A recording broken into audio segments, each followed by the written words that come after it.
फरमाया वमन नस्रु इल्ला मिन इंदिल्लाह। और ये भी एक अकीदा ये कि फ़रिश्ते आए थे मदद के लिए। बेशक हाँ, इक्का दुक्का हदीस में अगर वाक़े है कि किसी सहाबी ने कहा कि मैंने ख़ुद देखा कि किसी काफिर की तलवार पकड़ के फ़रिश्ते ने और उसी की गर्दन उड़ा दी, इस तरह की रिवायात कुछ हैं, लेकिन ये शाज़ व नादिर हैं, कम है।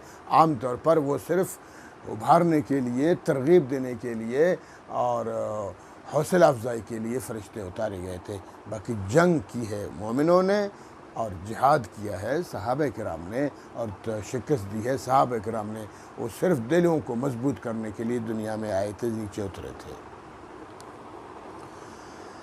तो इसलिए फरमाया। और एक नज़रिया ये हो गया। दूसरा नज़रिया वमन नस्रु इल्ला मिन इंदिल्लाह। याद रखो वह और माँ नहीं है अन्नस्र मदद। मदद किसी की तरफ से नहीं हो सकती है, चाहे वो वलीउल्लाह हो, चाहे वो नबी मुकर्रम हो, चाहे वो नबी मुरसल हो, चाहे वो कितनी बड़ी हस्ती हो। मदद अल्लाह की तरफ से होती है। अल्लाह के सिवा किसी की मदद नहीं होती, अल्लाह ही मदद करता है। ये जो लोग अल्लाह के सिवा दूसरों को मदद के लिए पुकारते हैं, ये बिल्कुल गलत बात है, कुफ्र है, शिरक है, अल्लाह के कहर व गज़ब को मोल लेने वाली बात है। इय्याका नअबुदु व इय्याका नस्तईन। सूरह फातिहा में अल्लाह ने ख़ुद ही ये दुआ सिखाई अपने बंदे को कि देखो, जब भी मदद मांगो तो मुझसे मांगो और जब भी फरियाद करो तो मुझसे करो। उसकी वजह भी अल्लाह ताला आगे फरमाते हैं कि वमन नस्रु, मदद नहीं है इल्ला मिन इंदिल्लाह, इल्ला मगर, मिन से, इंद जानिब अल्लाह, ये अल्लाह की जानिब से। मदद तो अल्लाह की जानिब से है। फ़रिश्ते भी मदद नहीं करते हैं, अम्बिया भी मदद नहीं करते हैं, औलिया भी मदद नहीं करते हैं। मदद करने वाला अल्लाह है। उसकी वजह क्या है? अल अज़ीज़ुल हकीम, कि वो अल्लाह वो गालिब है, अज़ीज़ गालिब है, ज़बरदस्त है, ताकत वाला है, शौकत वाला है, क़ुव्वत वाला है, कुदरत वाला है। वो सब कुछ कर सकता है। बंदा क्या कर सकता है? मखलूक क्या कर सकती है? कुछ नहीं कर सकती। अल्लाह ही सब कुछ करने वाला है। अब अल्लाह की मर्ज़ी है कि ज़ीरो को हीरो बना दे, अल्लाह की मर्ज़ी है छोटी पार्टी को बड़ी पे गालिब कर दे या बड़ी से छोटी को शिकस्त दिलवा दे, ये अल्लाह की मर्ज़ी है। तो मदद अल्लाह की तरफ से होती है और गलबा भी अल्लाह की तरफ से होता है और ताकत भी अल्लाह की होती है, कुदरत भी अल्लाह की होती है।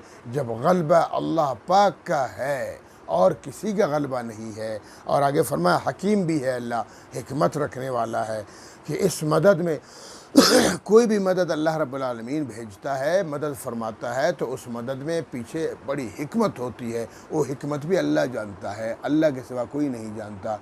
इसलिए मददगार अल्लाह है, क्योंकि अल्लाह गालिब भी है, ताकतवर भी है, कुदरत रखने वाला भी है और साथ हिकमत रखने वाला भी है। जबकि हकीम अल्लाह के सिवा कोई नहीं है, हिकमत रखने वाला अल्लाह के सिवा कोई नहीं है और गालिब और कुदरत रखने वाला भी अल्लाह के सिवा कोई नहीं है। तो लिहाजा मददगार भी वही है, उसी को मदद के लिए पुकारो। औलाद भी वही देता है, उसी को पुकारो। सेहत भी वही देता है, उसी को पुकारो। और जनाब ज़िंदगी भी लंबी वही करता है, उसी से मांगो। रिज़्क भी वही देता है, उसी से फरावानी की रिज़्क और बरकत की रिज़्क मांगा करो। तो लिहाजा अल्लाह के सिवा दूसरों को पुकारना कुफ़र है, शिरक है। ये जो बहुत सारे सादा किस्म के मुसलमान अल्लाह के सिवा दूसरों को पुकारते हैं, रसूलुल्लाह मदद कहते हैं, या रसूलुल्लाह मदद, या अली मदद, या हुसैन मदद, या शेख अब्दुल कादिर जिलानी मदद, बुरी बात है।